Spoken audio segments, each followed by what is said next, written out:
Hey, thanks for hanging with us at howtoplayanySong.com. If you're watching this video, it means you've selected Sweet Home Alabama, the classic Southern rock party jam. You know, I always kind of assumed that the song's author, Ronnie Van Zant, had some sort of grudge against Neil Young. You know, I hope Neil Young will remember. Turns out they were bros, they were buds, and Neil Young actually liked the song. Who knew? Are you ready to lock it in? Let's do it.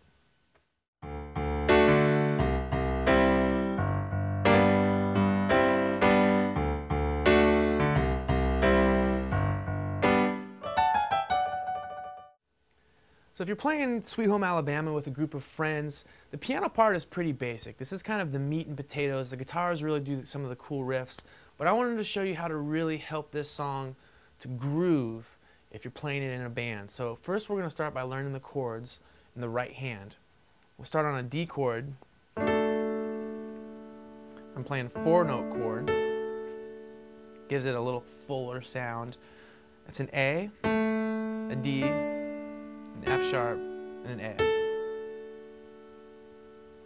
Next we're going to a C chord, which is a G, a C, an E, and a G. Then we finish on a G chord, which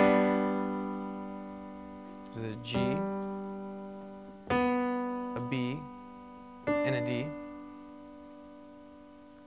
And we do this little kind of back and forth on that G chord where we go up to a C, G, C, E, and back to a G, G, B, D, and it's this little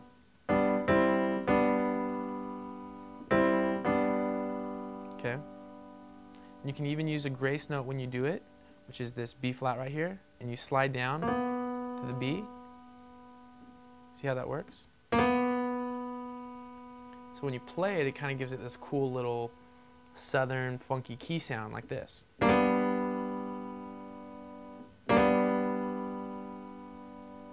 Okay, and that's all there is to it. D, C, and then G.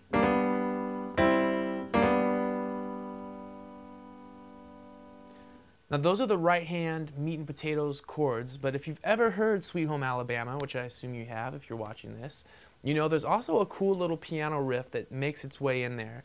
And I want to show you that real quick too. So at some point, like I said, if you're playing this with a band, you'll want to head up here. If you listen to the song, you can hear it. It happens every so often. You don't want to do it every pass. But there's this little riff, okay? And here's how we do it. We're going to have our right hand, index finger, and you can either do your ring finger or your middle finger, whatever's more comfortable. And it's going to be up here on this, the third of a D chord, which is an F sharp, and the fifth, which is an A. And it's going to make its way down chromatically, which is an F and a G sharp, to a C, sorry, an E and a G, which is a derivative of a C chord, E and a G, and then down to a first position D, 2 notes, D and F sharp. So it looks like this. What makes that little riff really sound cool and flowery and really work is the left hand actually makes its way up real quick from that bass part we'll teach you in a second. And it's going to do this glissando up to the chord progression, okay? So you're going to start on your middle finger, and you're going to hit a D, an E, and an F sharp, and go like that. Okay, it's not really a rhythm. It's more of just it's almost like dominoes falling down. It's kind of like the you used to play when you were a kid. Remember that? Okay, so when you gliss up, it goes like this.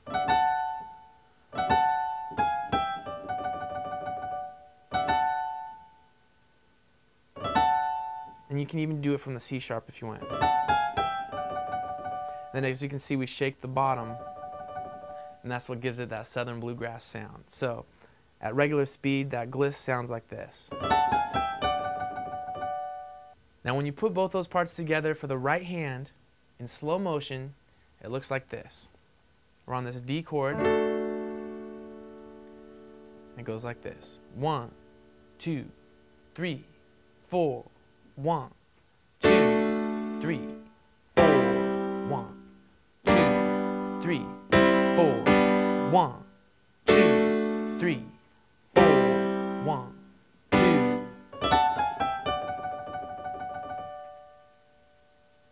All right, did you get it? All right, at normal speed, it looks like this. 1, 2, 3, 4. 1, 2, 3, 4. 1, 2, 3, 4. 1, 2, 3, 4. 1, 2. Hey, thanks for hanging out with us, learning part of this song. Remember, the rest of the tutorial is available at howtoplayanySong.com. So what are you waiting for? Head on over, learn the rest of it. For howtoplayanySong.com, I'm Brandon Gorley. Keep it locked in, and we'll see you next time.